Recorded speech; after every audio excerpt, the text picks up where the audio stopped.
I noticed that you're also helping minority developers. Yes. You know, if you go to these major cities across the United States, it's hard to find a major African American or person of color who's a developer of the housing. Yes. So tell us what Amazon is doing about this. Yes, this is actually one of my favorite things about the Amazon Housing Equity Fund is that our middle name is equity. And we took that commitment to equity seriously. When I first started at Amazon, I got a list of 30 or so unsolicited proposals. None of them were from people of color.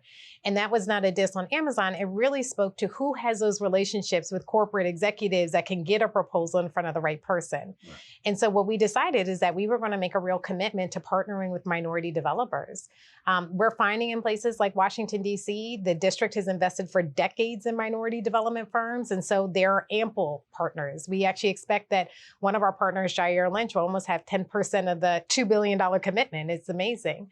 But in other jurisdictions, you don't have the same capacity. So we committed $21 million to what we're calling our Accelerator Program.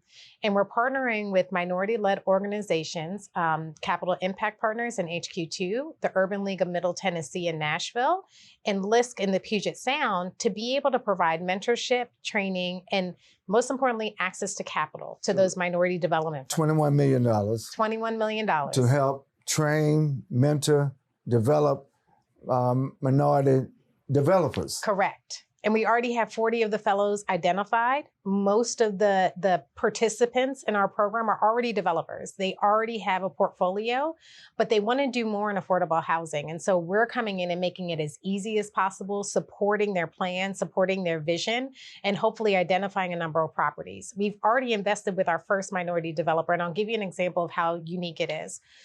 We're partnering with an organization called Gardner Global. Jebediah Gardner actually is from Seattle. From the Northwest region. He went to University of Washington. He's been doing development in Seattle for some time.